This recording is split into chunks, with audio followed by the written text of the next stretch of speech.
Guys, this is Dr. Khan. Hope you guys are doing well and this reaches you in good health and good energy. Today I am going to be speaking about something extremely important that needs to be talked about. What I'm going to be talking about is how authority figures and individuals with labels take advantage of girls in particular homogenous cultures. Okay? These homogenous cultures, meaning Desi, Pakistani, Indian, Bangladeshi, Arab, Middle Eastern, and African cultures. What happens? A lot of us girls are being taken advantage of. I have many clients who have come up to me that they were either sexually molested by their uncle, their guy cousins, even their girl cousins, or an imam or some authority figure. So, and basically these girls are taught not to talk about it. They're taught to just suppress their feelings and basically not bring shame to the family. And it's swept under the carpet, and it's not okay. So girls out there, if you've been molested by an uncle, a cousin, or some authority figure, an imam, it's not your fault. It's not your fault. Please don't ever think it was your fault or it's okay. It's not okay. If it happened to you, seek professional help. Talk about it. If your parents denied your feelings, seek professional help. It's not your fault. Even if you're an adult now and it happened to you at a young age, go out there and report that imam or report whoever it was that did that to you. Because you know what? They might still be teaching kids and young kids out there. So you have a responsibility to society. You have a responsibility to stop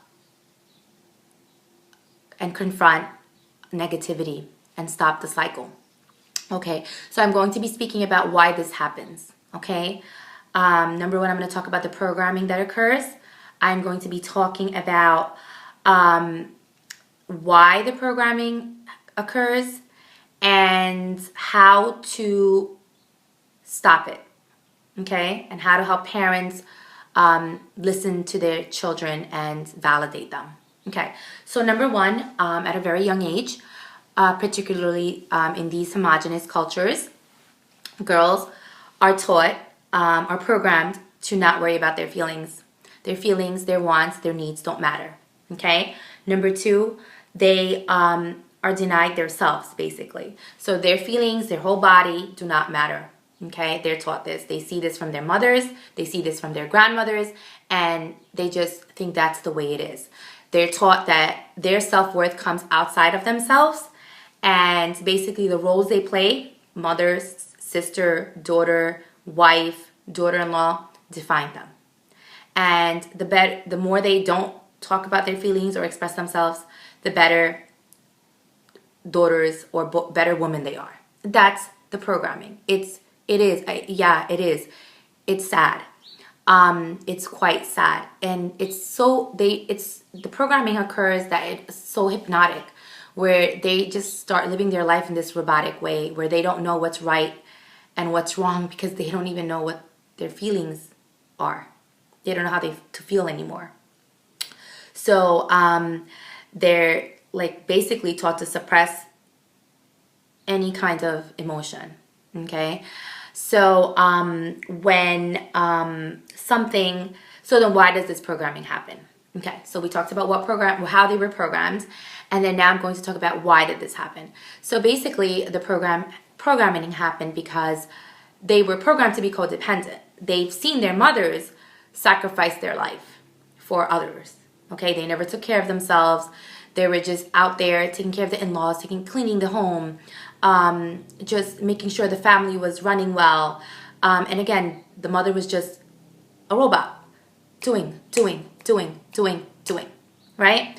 So, so basically, as the mother was doing this, the child, the little girl, was in the background being ignored. She never received validation, never was asked about her feelings, right? Never was asked about her wants and her needs. So she thought that that was normal, okay? That was normal, okay? So that's why it happened, okay? So there's the programming, number one. Then there's why it happened, because the child never received validation, right? And she saw this, she was programmed to think that this was okay and this is the way to be, and that she needs to fulfill these roles to get self-worth. Then on the third level, these girls were also programmed to believe that authority figures and anybody with a label are not to be questioned. Okay, they were not to be questioned. You were supposed to blindly trust them. That's basically what you were programmed to believe. It's not a correct belief. It's false. Because labels don't mean anything. Okay? Authority figures, they are just a person in a uniform. Okay? They go to the bathroom just like everybody else. They do. They go poop just like everybody else.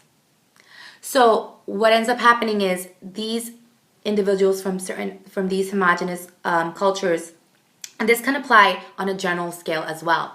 We are taught that authority figures and labels are to be trusted because that's the way it is, right?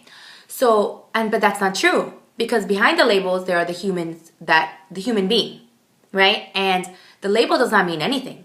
The person can still be selfish and not correct behind those labels. So labels don't mean anything. But again, these girls are taught at a very young age that labels mean everything, right? The roles you play mean everything. The labels that people have mean everything, okay? So what ends up happening is, because, now let's talk about the cycle. What ends up happening is these girls, first of all, what? Deny their feelings, right? They are taught to deny their feelings into such a bigger scale that they deny their body. They forget that God created their body, that God loves them, and they're here, they're beautiful souls here to make a difference, right? And fulfill their soul and fulfill their mission. But that's not how they're programmed, right?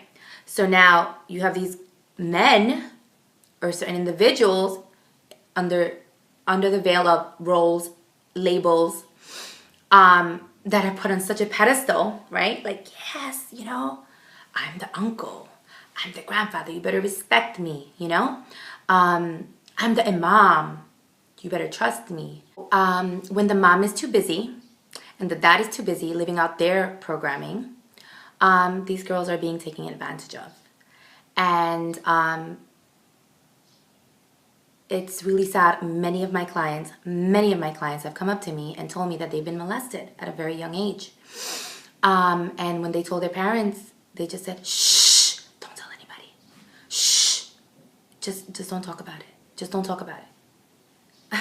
Yeah, that's what happens. That's what happens. And it still happens. And it's not okay. It's not okay.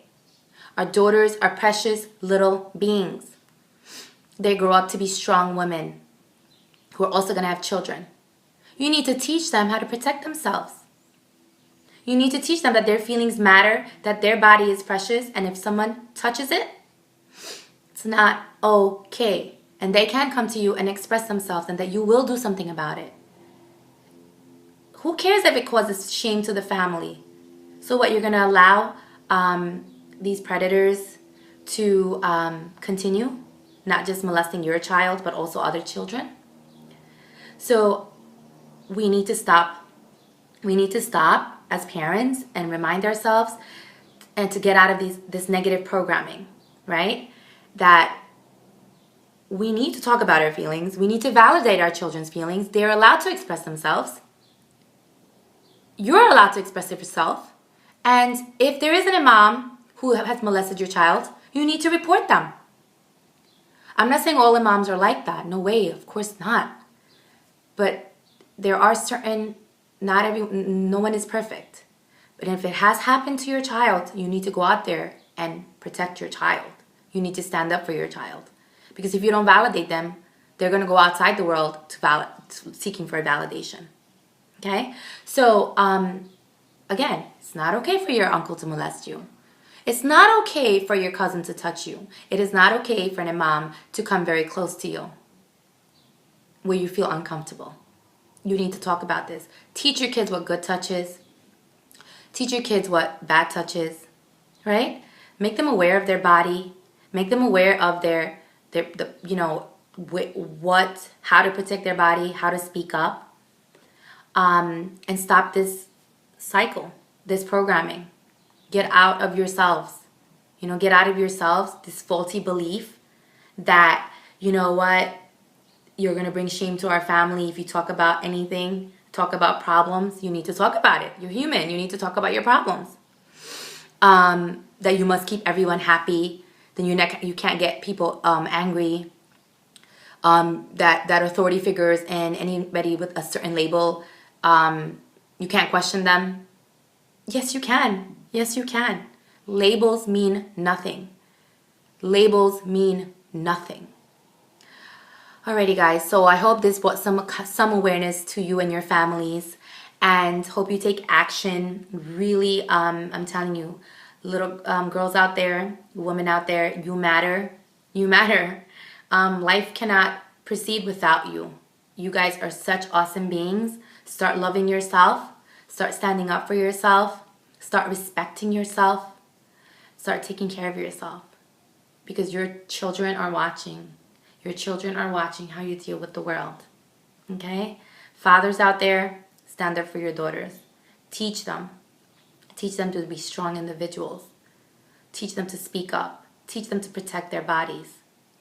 I have full trust in you guys, that you guys will wake up and help this ummah. Okay, take care. Bye. Assalamu alaikum.